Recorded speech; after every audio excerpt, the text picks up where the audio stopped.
Subscribe now and press the bell icon.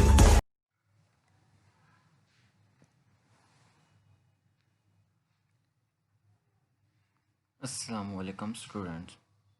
आज का हमारा टॉपिक है मोशन ऑफ सिंपल पेंडुलम। ये एग्जाम्पल है SHM की, यानी सिंपल हार्मोनिक मोशन की। इंशाल्लाह आपको बहुत अच्छा बताया जाएगा, इसकी डिटेल वगैरह सारी, और इंशाल्लाह आपको समझ भी आ जाएगा। चलिए स्टार्ट करते हैं अपना टॉपिक सिंपल पेंडुलम। सबसे पहले इसकी एग्जाम्पल है simple harmonic motion. Simple harmonic motion में दो चीज़ें बताई गई हैं। इन दो चीज़ों पे आप लोगों ने फोकस करना है, एक तो इसका डिस्प्लेसमेंट और मीन पोजीशन।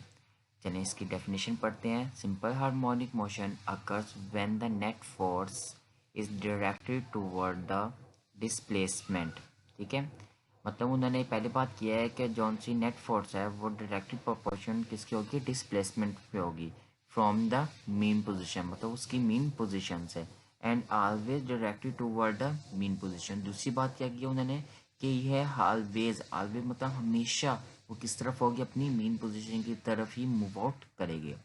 इसकी एग्जांपल जो उनसे हमने पढ़नी है, बहुत इंपॉर्टेंट एग्जांपल है, पेपर में बहुत दफ़ा ये आता भी है और बहुत आगे तक इसकी स्टडीज़ होती भी हैं। ठीक है, इसके प्रैक्टिकल्स भी किए जाते हैं और इसकी थ्योरीज भी राइट होती हैं। Simple pendulum. सिंपल पेंडुलम के बारे में उन्होंने इसकी सारी डिटेल बताई है। Simple pendulum is consist of small Bob जिसका मैस m है। ठीक है, एक छोटा सा बॉब होता है जिसका मैस m होता है, सस्पेंडेड मतलब लटका हुआ from the light string of the length. ठीक है, एक ब्रीक सी तार यानी नायलॉन वगैरह की तार जिसके अंदर कोई खिंचाव वगैरह नहीं होता, कोई लचक वगैरह इसमें नहीं पैदा हो सकती, इस वो तार हमने इसके साथ लटकानी है।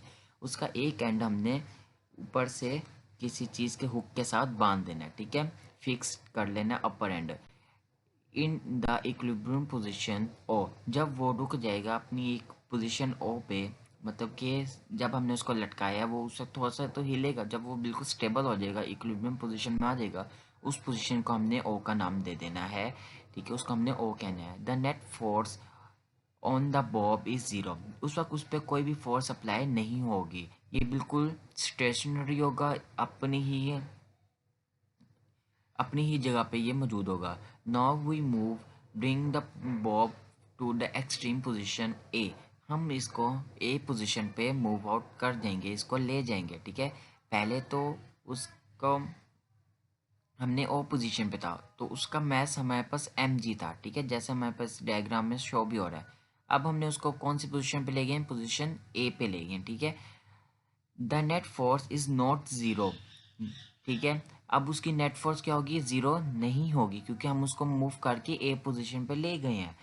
There is no force acting along the string as the tension in the string cancel the component of weight mg cos of theta। जब हमने उसको पोजीशन ए पे लेके गए हैं, उसके अंदर एक टेंशन आ गई उस स्ट्रिंग के अंदर, और उसका जो वेट था वो भी चेंज होके कौन सा बन जाता है, m cos of theta. Originally उसका वेट तो ही जो होगा वो रहेगा, लेकिन जब हमने उसका चेंज किया उसका क्योंकि एंगल भी चेंज हुआ, एंगल चेंज होने की वजह से हमारा उसका जो सा रुख है वो भी चेंज हो गया, वो हमारे पास कौन सा आ जाएगा, एम कॉज ऑफ थीटा। जैसे कि हम लोग ट्राई एंगल बनाते हैं, राइट साइड ट्राइंगल बना लें, राइट एंगल ट्राइंगल, उसका जो सा हमारे पास परपेंडिकुलर हिस्सा होता है, हम लोगों ने मैथ्स में पढ़ा है, उसको हम कॉज ऑफ थीटा कहा जाता है। ठीक है, कॉज ऑफ थीटा कहते हैं। तो इस तरह ही हमारे पास जो सा बॉब है वो हमारे पास वर्टिकली डाउनवर्ड शो कर रहा है, लेकिन वो परपेंडिकुलर है। ठीक है, इसकी वजह से उसको हम कॉज ऑफ थीटा कह देंगे। और जो हॉरिजेंटली तौर पे जो करता है उसको हम साइन थीटा कहते हैं। ठीक है, तो ये हमारे पास साइन थीटा उसकी वैल्यू चेंज हो जाएगी। ठीक है, उसका वेट एम जी से m cos of theta change हो गया। ठीक है,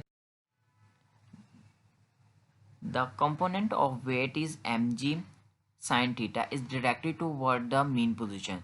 जब हम लोगों ने देखा है कि वो ए पोजीशन से किस तरफ मूव करना है, उसने अपनी पोजीशन ओ की तरफ मूव करना है, तो उसका वेट हो जाएगा एम जी साइन थीटा। ठीक है, किसकी तरफ होगा, अपनी मीन पोजीशन की तरफ। Act as a restoring force, किस तरह ये एक्ट करेगा, रिस्टोरिंग फोर्स की तरह, ठीक है। हमने उसके ऊपर कोई फोर्स नहीं अप्लाई की हुई, लेकिन स्ट्रिंग की जो अपनी फोर्स होगी, जो अपनी स्ट्रिंग के खिंचाव की वजह से उस पर जो फोर्स अप्लाई होगी, उसके बॉब के अंदर जो सी फोर्स आ चुकी है, जब हम उसको छोड़ेंगे वो रिस्टोरिंग फोर्स के तौर पे यूज़ होगी, ठीक है। वो हम किस तरफ जाएगी, अपनी मीन पोजीशन की तरफ जाएगी।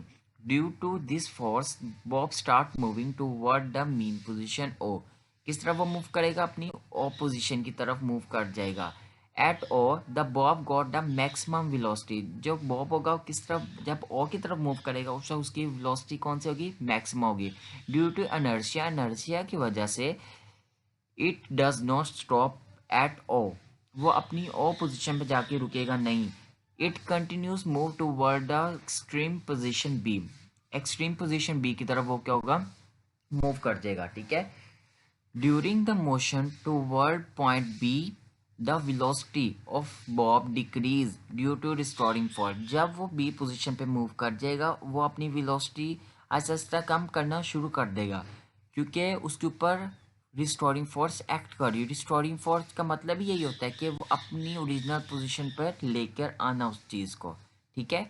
The bob velocity is become zero it reach the position O, जब वो मूव करते हुए ए से स्टार्ट हुआ, ओ पे गया, ओ से नहीं रुका क्योंकि उसमें इनर्शिया की वजह से वो नहीं रुक सका, तो उसकी वेलोसिटी ज़्यादा थी उसका।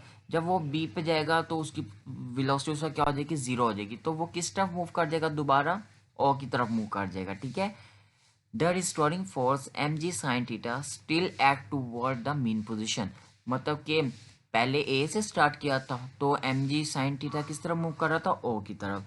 अब बी पे पहुंचा तो बी से किस तरफ मूव कर रहा है, वो अपनी ओरिजिनल पोजीशन ओ की तरफ मूव कर रहा है, ठीक है, क्योंकि उसने अपनी ओरिजिनल पोजीशन ओ पे ही आके रुकना है, क्योंकि डेफिनेशन में भी कहा है और वो अपना डिस्प्लेसमेंट कवर भी कर रहा है और उसने अपने मीन पोजीशन पे ही आना है, ठीक है।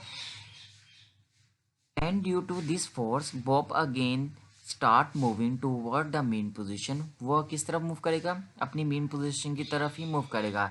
इन this way bob continues to and fro motion, जो बॉब होगा वो कंटिन्यूसली मूव करते रहेगा, कौन सा motion, to and fro motion, मतलब आगे पीछे वो मूव करता रहेगा अपनी ए पोजीशन बी और ओ के दरमियान अबाउट इस मीन पोजीशन ओ, बिल्कुल वही ए से ओ की तरफ, ओ से बी की तरफ। जैसे ये हमारे पास ओ पोजीशन है, ये हमारी तरफ ए की तरफ पहले मूव कर रहा है, ए की तरफ मूव किया, फिर ये ए से किस तरफ आएगा, ओ की तरफ आएगा, ओ से किधर जाएगा, बी पे जाएगा, बी से किस तरफ आएगा, फिर वो अपनी ओ पे आएगा। इस सारे को हमने जब यूज़ करना है, इसको हम वन काउंट कहेंगे, वन साइकिल कहेंगे, ठीक है। इसको हम वन साइकिल इसको कंप्लीट कहेंगे, वन साइकिल ये हमारा क्या करेगा, कंप्लीट कर देगा यहाँ पे, ठीक है। It is clear from the above discussion, ये सारा हमारे पास क्लियर हो चुका है ऊपर साइड डिस्कशन से, कि जो स्पीड ऑफ बॉब है इंक्रीज करेगी while the moving from A to O.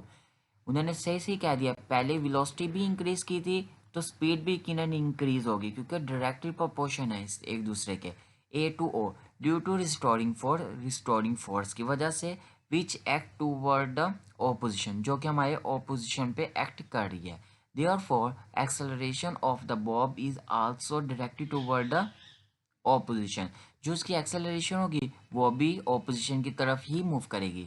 Similarly, when the bob moving from O to B, जब जो bob है वो कहाँ से O से B की तरफ move करेगा, speed will decrease, जैसे velocity decrease की थी इस तरह ही speed भी decrease हो रही है, क्योंकि direct proportion यहाँ पे बात हो रही है। और रिस्टोरिंग फोर्स उसको फिर अगेंस्ट टूवर्ड किस तरफ मूव करेगी, अपनी ऑपोजिशन की तरफ मूव करेगी। इट फॉलोज डैट एक्सेलरेशन, यहाँ पे हमने आपको बताया कि एक्सेलरेशन भी किसके अगेंस्ट उसके मूव करना शुरू कर देगी, तो वो अपनी किस पोजीशन पे आ जाएगा, अपनी ऑपोजिशन पे आ जाएगा, ठीक है ना। आना उसने अपनी मीन पोजीशन पे ही है, ठीक है। Hence the motion of simple pendulum is SHM, मतलब इससे ये प्रूव होता है कि ये सिंपल हार्मोनिक मोशन की ही एग्जाम्पल है, ठीक है। अब हमने इसको टाइम पीरियड है, मतलब कि जैसे मैंने पहले बताया है कि ओ से ए, फिर ए से ओ, फिर ओ से बी से ओ अपने एक साइकिल को कंप्लीट करता है। कितनी देर में वो कंप्लीट करता है उसको हमने फार्मूले से हमने देखना है कि कितना टाइम पीरियड उसका यूज़ होता है। Time period of simple pendulum का फार्मूला बताया गया है, T is equal to 2 pi √L/G। L for length है, ठीक है, लेंथ ऑफ स्ट्रिंग, ठीक है। जी हमारे पास है वो 10